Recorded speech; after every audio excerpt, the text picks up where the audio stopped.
Ya, selamat pagi semuanya dan selamat pagi juga untuk Bung James yang berada di Israel sana ya. Kami harap Bung James selalu mendapatkan kesehatan selalu. Kami dari kelompok 4 akan menjelaskan ethic of consequences. Dan pertama-tama saya akan memperkenalkan anggota-anggota kelompok kami ya. Kita bisa lihat di sini ada saya sendiri, ada Manggala Putra dan ada Agilda, ada Kai, ada Daniel, ada Mario, ada Saski dan ada Theo.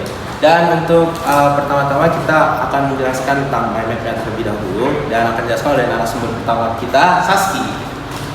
Jadi hari ini kita mau bahas tentang ethic of consequences, di mana kita punya 3 pokok bahasan di sini. Ada utilitarianisme, ada egoisme dan hedonisme. Kebetulan egoisme ini udah dibahas di minggu lalu, jadi fokus kita ke 2 pokok bahasan ini. Yang pertama ada utilitarianisme, yang itu terpecah lagi menjadi 2, yaitu classical utilitarianisme dan rule utilitarianisme. Sedangkan hedonisme terpecah lagi menjadi 2, ada egoistic hedonisme dan altruistic hedonisme. Untuk penjelasan lebih lanjutnya akan dijelaskan oleh anggota kelompok kita. Oke, terima kasih Saski. Untuk selanjutnya itu ada definisi dari ethic of consequences dan akan dijelaskan oleh narasumber kedua kita itu Theodora. Halo semuanya, jadi sekarang aku mau ngejelasin mengenai ethics of consequence. Ethics of consequence sendiri itu berbicara mengenai suatu tindakan atau kegiatan yang dilakukan oleh seseorang itu akan dinilai moralnya secara baik atau buruk berdasarkan dari hasil akhirnya. Untuk ethic of consequence sendiri itu berasal dari kata telos yang artinya akhir atau tujuan. Lalu salah satu teori dari etika konsekuensialisme yang paling terkenal itu salah satunya adalah utilitarianisme yang dipelopori oleh Jeremy Bentham dan juga John Stuart Mill. Oke, terima kasih Theo. Dan untuk selanjutnya yaitu adalah definisi dari utilitarianisme akan dijelaskan oleh salah satu rekan saya, yaitu ada Daniel. Silakan. Utilitarianisme adalah teori yang terutama didasarkan pada prinsip kebahagiaan terbesar bagi anggota terbesar. Dalam utilitarianisme yang dikemukakan oleh Jeremy Bentham, dikatakan bahwa suatu tindakan benar jika itu menghasilkan kebahagiaan kepada sebanyak mungkin orang dalam suatu masyarakat atau kelompok. Sedangkan dalam pandangan John Stuart Mill menyatakan bahwa tindakan yang baik adalah tindakan yang lebih banyak menghasilkan kenikmatan dibandingkan penderitaan. Selanjutnya ada landasan utilitarianisme. Jadi ada 2 tokoh, yaitu Bentham sama Stuart Mill. Di sini menurut Bentham, tujuan utilitarianisme adalah memberikan kemanfaatan dan kebahagiaan terbesar kepada sebanyak-banyaknya orang. Jadi, konsepnya meletakkan kemanfaatan sebagai tujuan utama. Ukurannya adalah kebahagiaan yang sebesar-sebesarnya bagi sebanyak-banyaknya orang. Menurut Bentham, hakikat kebahagiaan adalah kenikmatan dan kehidupan yang bebas dari kesengsaraan. Ia mempunyai pendapat bahwa hukum berperan sebagai menjaga kebaikan serta mencegah suatu kejahatan. Penilaian baik buruk, adil, atau tidaknya hukum ini sangat tergantung apakah hukum mampu memberikan kebahagiaan kepada manusia atau tidak.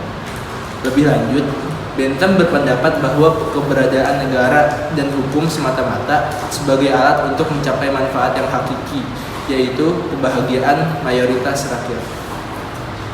Terima kasih Daniel. Untuk utilitarianisme sendiri tadi terbagi menjadi 2 ya, ada klasikal dan rule. Dan sekarang kita akan menjelaskan yang klasikal terlebih dahulu dan oleh salah satu teman kita yaitu Kai. Silakan Kai. Halo, jadi aku mau ngejelasin classical utilitarianism. Utilitarianisme klasik menekankan bahwa kesenangan atau kepuasan seseorang dapat diukur dan bertambah. Prinsip bagi individu adalah meningkatkan sebanyak mungkin tingkat kesejahteraannya, sedangkan bagi masyarakat peningkatan kesejahteraan kelompoknya merupakan prinsip yang dipegang dalam kehidupannya. Utilitarianisme klasik yang dikemukakan oleh Jeremy Bentham dan John Stuart Mill dapat diringkas dalam 3 pernyataan. Pertama, tindakan harus dinilai benar atau salah hanya demi akibatnya atau consequences. Hal lain tidak menjadi pertimbangan. Motif manusia tidak penting karena tidak bisa diukur, berbeda dengan tindakan yang bisa diukur. Kedua, dalam mengukur akibatnya, satu-satunya yang penting hanyalah jumlah kebahagiaan atau ketidakbahagiaan yang dihasilkan. Selain itu, hal-hal selain itu tidaklah relevan. Ketiga, kesejahteraan setiap orang dianggap sama pentingnya. Tindakan yang benar adalah yang menghasilkan pemerataan maksimal dari kesenangan di atas ketidaksenangan, di mana kebahagiaan setiap orang dipertimbangkan secara sama pentingnya. Kasih Kai.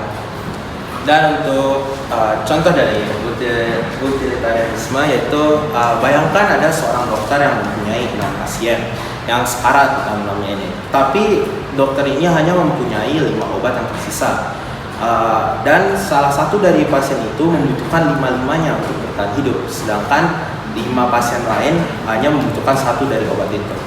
Menurut klasikal utilitarianisme, kita harus mengorbankan 1 pasien untuk menyelamatkan 5 pasien. Itu salah satu contoh dari klasikal utilitarianisme. Dan selanjutnya ada ini rule utilitarianisme akan dijelaskan oleh rekan kita yaitu Agil. Silakan. Agil. Lalu aku akan menjelaskan tentang rule utilitarianisme.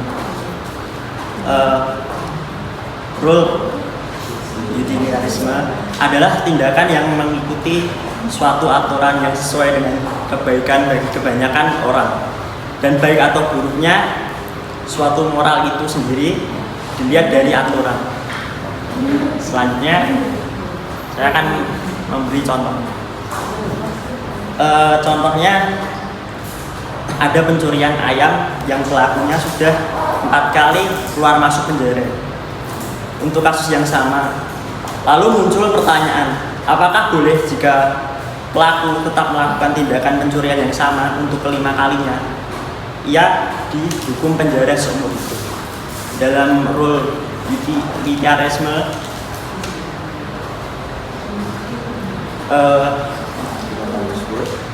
pernyataan tersebut boleh dilakukan. Terima kasih.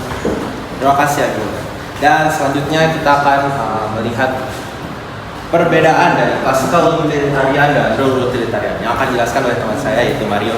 Silakan Mario. Oke. Jadi perbedaan antara klasik dengan utilitarian harus kita lihat dulu bagaimana prosesnya. Dari klasik ini yang diungkapkan oleh John Stuart Mill dan Jeremy Bentham itu menuai kritik bahwa tidak mempertimbangkan moral di wilayah tersebut. Misalnya ada kasus 6 orang, terus 5 orang itu memilih untuk membunuh 1 orang dari 6 orang tersebut, dan 1 orang tersebut memilih untuk tidak membunuh.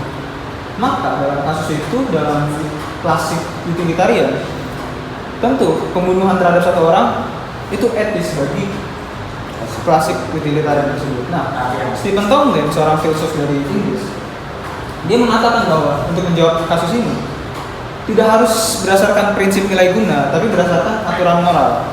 Sehingga pertanyaannya, yang tadinya apakah akan diperoleh kebahagiaan paling besar untuk paling banyak orang jika seseorang menepati janjinya dalam situasi tertentu, maka yang ditanyakan adalah apakah aturan moral orang harus menepati janjinya. Aturan itu merupakan aturan yang paling berguna bagi masyarakat atau sebaliknya. Aturan orang tidak harus menepati janji, menyumbangkan paling banyak untuk kebahagiaan. Jadi pertimbangannya adalah aturan moral yang mana yang paling berguna yang paling banyak berguna dalam masyarakat tersebut. Lalu itu saja saya rasa. Terima kasih Mario. Oke, sesuai dengan mind map tadi, setelah utilitarian kita akan membahas tentang hedonisme. Hedonisme ini akan dijelaskan oleh Theo lagi. Silakan Theo. Oke, jadi untuk hedonisme sendiri itu berasal dari kata hedon dari bahasa Yunani yang berarti kesenangan atau kenikmatan dan kepuasan. Hedonisme itu adalah suatu pandangan hidup yang menganggap kalau misalkan kesenangan kita itu hanya dari hal-hal materi dan itu merupakan tujuan hidup kita. Jadi basicnya adalah materialisme. Untuk filsuf yang pertama kali memperkenalkan dan mempopulerkan teori ini itu ada Aristippus, yang selanjutnya dikembangkan oleh Epikuros. Oke. Lalu selanjutnya ada the kinds of hedonisme. Hedonisme itu mengharuskan seseorang untuk mempertimbangkan kesenangannya sendiri dalam membuat suatu pilihan. Selanjutnya ada juga hedonisme altruistik. Ini mengatakan bahwa penciptaan kesenangan bagi semua orang adalah cara terbaik untuk mengukur apakah suatu tindakan itu etis atau tidak. Selanjutnya ada the example of hedonisme. Yang pertama untuk hedonisme egoistik, itu contohnya kita misalnya berfoya-foya untuk diri kita sendiri. Selanjutnya ada lagi hedonisme altruistik, yang berarti kita berfoya-foyanya untuk kesenangan orang banyak. Terima kasih. Terima kasih. Untuk selanjutnya ada tokoh-tokoh dari ethic of consequences ini dan akan dijelaskan oleh Saski. Oke, aku mau ngejelasin tokoh-tokoh yang mempelopori utilitarianisme ini. Yang pertama ada Jeremy Bentham, di mana dia adalah seorang filsuf dari Inggris, dan di mana pada bukunya yang berjudul Introduction to the Principle of Morals and Legislation, dia memaksudkan utilitarianisme ini sebagai dasar etis untuk memperbaharui hukum Inggris dan khususnya itu hukum pidana. Jadi dia nggak ingin cuma kayak menciptakan suatu teori moral yang abstrak, tapi juga mau menciptakan maksud yang konkret gitu. Terus dia berpendapat bahwa tujuan hukum adalah memajukan kepentingan para warga negaranya dan bukan memaksakan perintah-perintah ilahi atau melindungi yang disebut hak-hak kodrati.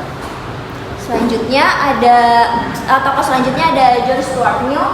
Kalau tadi menurut Bentham itu kebahagiaan itu diukurnya dari kuantitatif, sedangkan si Stuart Mill ini berbeda nih pendapatnya. Jadi dia bilang kalau kebahagiaan itu kualitas kesenangan dan kebahagiaan itu juga harus dipertimbangin. Kalau tadi Bentham itu dari kuantitatifnya, kalau si Stuart Mill ini berpendapat kualitatifnya juga harus kualitasnya harus dipertimbangin juga. Karena ada kesenangan yang lebih tinggi mutunya dan ada kesenangan yang lebih rendah mutunya gitu. Menurut si John Stuart Mill. Gitu deh. Oke, terima kasih Saski. Dan ya, ini untuk ringkasan yang terakhir ini ya akan dijelaskan Mario. Silakan Mario. Oke. Jadi etika konsekuensialisme ini adalah suatu tindakan dinilai baik atau buruknya berdasarkan tujuan. Kalau hedonisme berdasarkan tujuannya adalah kesenangan, sedangkan utilitarian adalah kebahagiaan untuk banyak orang. Saya rasa itu saja. Oke. Baiklah, ini conclusion-nya ya, dan itu saja dari kelompok kami. Saya ingin mengucapkan terima kasih dan jangan lupa subscribe ke YouTube channelnya. Oke, baiklah. Terima kasih. Yeay. Coba kita Bagian Agilda. Hai. Jadi segini aja presentasi dari kita. Untuk yang mau diskusi atau nanya-nanya boleh di kolom chat, nanti kita akan balas satu persatu di kolom. Jangan lupa Subscribe, like, comment, share. Jangan lupa share. Filsafat UI 2022. Jelas. Keren banget. Thank you yang udah Thank you, nonton. guys. Dadah. Kalian luar biasa. Ya, luar biasa.